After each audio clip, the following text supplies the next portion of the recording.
যদিহে আপোনাৰ কন্যা সন্তান আছে তেতিয়াহ'লে এই ভিডিঅ'টো আপোনাৰ কাৰণে। আপুনি কি জানেনে, কেৱল 121 টকা ডেইলি ছেভিংছ কৰি কিনে আপুনি আপোনাৰ কন্যা সন্তানৰ কাৰণে 25 লাখ টকালৈকে জমা কৰিব পাৰে বিয়াৰ কাৰণে। আৰু চবতকৈ ডাঙৰ কথাটো হ'ল, যদি দেউতাকৰ কিবা হৈ যায় তেতিয়াহ'লে প্ৰিমিয়াম মাফ।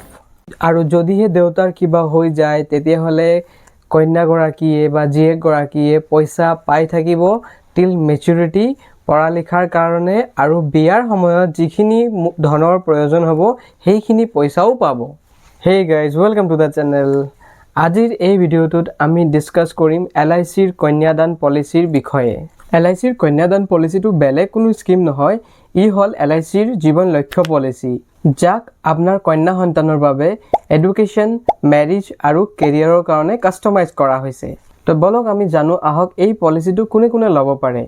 এই পলিচিটো লোৱাৰ কাৰণে এজন ব্যক্তিৰ 18 পৰা 50 বছৰ হোৱাটো বাধ্যতামূলক, আৰু আপোনাৰ জীয়েকৰ বয়স 1 বছৰ হোৱাটো বাধ্যতামূলক। আৰু যদি পলিচি টাৰ্মৰ কথা আমি জানিবলৈ যাওঁ তেতিয়াহ'লে মিনিমাম 13 বছৰৰ পৰা মেক্সিমাম 25 বছৰলৈকে এই পলিচিটোত আমি টাৰ্ম বা ম্যাদ ল'ব পাৰোঁ। ইয়াত এটা ইণ্টাৰেষ্টিং কথা আছে, যিটো হ'ল আপুনি টোটেল টাৰ্ম যিটো ল'ব তাৰ পৰা 3 বছৰ কম আপোনাৰ প্ৰিমিয়াম দিব লাগিব। তাৰ মানে যদি আপুনি 25 বছৰ টাৰ্ম লৈছে এই পলিচিখনত তেতিয়াহ'লে আপোনাৰ অকল 22 বছৰহে প্ৰিমিয়াম দিব লাগিব। আৰু যদি ছাম এচিউৰ্ডৰ কথা ক'বলৈ যাওঁ তেতিয়াহ'লে এই পলিচিখনত মিনিমাম ছাম এচিউৰ্ড হ'ল 2 লাখ টকা আৰু মেক্সিমামৰ কোনো লিমিট নাই। এইটো আপুনি নিজৰ ইনকামৰ সৈতে বঢ়াই কৰিব পাৰে। এতিয়া আমি জানিম ইয়াৰ প্ৰিমিয়ামটো ভুগতান কৰাৰ কি প্ৰচেছ আছে। যদি আপুনি প্ৰিমিয়ামটো পে'মেণ্ট কৰাৰ মুডটো জানিব বিচাৰে তেতিয়াহ'লে এই পলিচিখনত 4টা মুড উপলব্ধ আছে। প্ৰথমটো হ'ল মান্থলি, কোৱাৰ্টাৰলি, হাফ ইয়াৰলি আৰু ইয়াৰলি। তাৰমানে আপুনি যদি বিচাৰে মাহেকীয়া এইটো পলিচিত প্ৰিমিয়াম দিব পাৰে, বা কোৱাৰ্টাৰলি মানে 3 মহীয়াত আপুনি প্ৰিমিয়াম ভৰিব পাৰে, বা 6 মহীয়া বা 1 বছৰতো ইয়াত প্ৰিমিয়াম পে'মেণ্ট কৰিব পাৰে। এতিয়া আমি ডিছকাছ কৰিম LICৰ যিটো কন্যাদান পলিচি আছে ইয়াৰ যিটো মেইন বেনিফিটছ আছে সেইখিনিৰ বিষয়ে। যদি আমি প্ৰথম বেনিফিটটো চাবলৈ যাওঁ সেইটো হ'ল মেচিউৰিটিত গৈ কিনে এটা লামচাম ডাঙৰ এটা এমাউণ্ট পোৱা। দ্বিতীয়টো হ'ল নিজৰ কন্যা সন্তানৰ কাৰণে বিয়াৰ কাৰণে এখন ডাঙৰ ফাণ্ড ক্ৰিয়েট কৰা।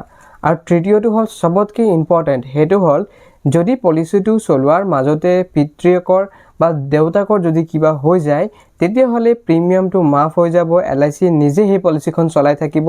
প্লাছ পঢ়া লিখাৰ কাৰণে মেচিউৰিটিলৈকে প্ৰত্যেক বছৰ ছাম এচিউৰ্ডৰ 10%কৈ পাই থাকিব। প্লাছ মেচিউৰিটিত গৈ কিনে তাৰমানে বিয়াৰ কাৰণে যিটো পইচা পাবলগীয়া আছে সেই পইচাটোও পাব। এই কথাটো আমি এক্সাম্পলৰ সৈতে জানিম আহক। তাৰমানে যদি ধৰি লওক কোনোবা এজন ব্যক্তিয়ে 10 লাখ টকাৰ জীৱন লক্ষ্য পলিচি বা কন্যাদান পলিচি এখন লৈছে, আৰু ধৰি লওক তেওঁ 25 বছৰৰ কাৰণে এই পলিচিখন লৈছে। ধৰি লওক তেওঁৰ যিজন কন্যা সন্তান আছে তেখেতৰ এজ হ'ল 1 বছৰ, আৰু যদি তেওঁ মাজতে কিবা হৈ যায় তেতিয়াহ'লে এই পলিচিখনত কোনো ধৰণৰ প্ৰিমিয়াম দিব নালাগে। ধৰি লওক পলিচিখন 5 বছৰ চলিলে, 5 বছৰ চলাৰ পিছত যদি মানুহজনৰ মৃত্যু হৈ যায় অকস্মাত তেতিয়াহ'লে প্ৰিমিয়াম ভৰিব নালাগে। আৰু LICয়ে প্ৰত্যেক বছৰ সেই মানুহগৰাকীৰ বা ব্যক্তিগৰাকীৰ হৈ প্ৰিমিয়ামটো নিজে পে' কৰি থাকিব।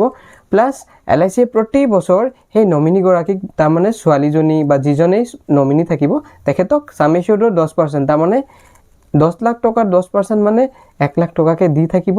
প্লাছ যেতিয়া মেচিউৰিটি টাইম আহিব, তাৰমানে যেতিয়া বিয়াৰ টাইম আহিব তেতিয়া ছাম এচিউৰ্ড মানে 10 লাখ প্লাছ এডিশ্যনেল 5% এক্সট্ৰা পাব, তাৰমানে 10,50,000 টকা এক্সট্ৰা পাব। এতিয়া আমি জানিম আহক কম্পেৰিজনৰ বিষয়ে। যদি আমি LICৰ কন্যাদান পলিচিটো মিউচুৱেল ফাণ্ড আৰু সুকন্যা সমৃদ্ধিৰ একাউণ্টৰ লগত যদি কম্পেয়াৰ কৰিব যাওঁ তেতিয়াহ'লে কেতিয়াও তাৰ লগত এইটোৰ কম্পেয়াৰ আমি কৰিব নোৱাৰি। তাৰ কাৰণটো হৈছে সুকন্যা সমৃদ্ধি একাউণ্টটো এটা গভৰ্ণমেণ্ট স্কিম, তাত ফিক্সড ৰেট অফ ইণ্টাৰেষ্টত এটা ইণ্টাৰেষ্ট পোৱা যায়। আৰু LIC কন্যাদান পলিচিটো হ'ল LIC ফালৰ পৰা দিয়া এটা পলিচি য'ত নেকি ইঞ্চুৰেঞ্চৰ এটা প্ৰটেকশ্যন থাকে, সেইকাৰণে তাত ৰেট অফ ইণ্টাৰেষ্টটো অলপ কমো হ'ব পাৰে। আৰু যদি আমি মিউচুৱেল ফাণ্ডৰ লগত LIC কন্যাদান পলিচি কম্পেয়াৰ কৰিব যাওঁ সেইটোও কেতিয়া নিমিলে। তাৰ কাৰণটো হ'ল মিউচুৱেল ফাণ্ডটো হ'ল এটা মাৰ্কেট লিংক প্ৰডাক্ট, আৰু মাৰ্কেট লিংক প্ৰডাক্টবিলাকে সদায় ছেম পাৰফৰ্ম নকৰে। সি কেতিয়াবা বহুত বেছি ৰিটাৰ্ণো দিব পাৰে বা কেতিয়াবা অলপ নেগেটিভ ৰিটাৰ্ণো দিব পাৰে। গতিকে যদি সুৰক্ষিত এটা ৰিটাৰ্ণ পাবলৈ আপুনি বিচাৰে, আৰু এজন পিতৃয়ে যদি নিজৰ ছোৱালীৰ কাৰণে এটি নিশ্চিত ৰিটাৰ্ণৰ প্লেনিং কৰিব বিচাৰে তেতিয়াহ'লে তেওঁলোকে LICৰ কন্যাদান পলিচিটোৰ বিষয়ত অলপ ভাবিব পাৰে। আৰু LICৰ কন্যাদান পলিচিটো হ'ল LICৰ ফালৰ পৰা দিয়া এটা প্ৰতিশ্ৰুতি, য'ত নেকি যদি পিতাৰ মাজত কিবা হৈ যায় LICয়ে সম্পূৰ্ণ দায়িত্ব ল'ব ছোৱালীক পঢ়া লিখাৰ পইচা দিয়াৰ কাৰণে আৰু প্ৰিমিয়াম মাফ হৈ যাব, প্লাছ বিয়াৰ টাইমত যিটো পইচাৰ প্ৰয়োজন হ'ব সেই পইচাটোও LICয়ে নমিনীক দিব। যদি আপুনি বিচাৰে কন্যাদান পলিচি, সুকন্যা সমৃদ্ধি একাউণ্ট আৰু মিউচুৱেল ফাণ্ড এইকেইটাৰ ফুল কম্পেৰিজন, তেতিয়াহ'লে মই নেক্সট ভিডিঅ'টো এইটোৰ ওপৰতে বনাম। যদি এই ভিডিঅ'টো আপোনাৰ ভাল লাগিছে তেতিয়াহ'লে লাইক কৰক, শ্বেয়াৰ কৰক আপোনাৰ ফেমিলি আৰু ফ্ৰেণ্ডছৰ লগত, আৰু ছাবস্ক্ৰাইব কৰিব মোৰ এই চেনেলটো, লগতে বেল আইকনটো প্ৰেছ কৰি দিব আৰু কমেণ্টত লিখক কন্যাদান।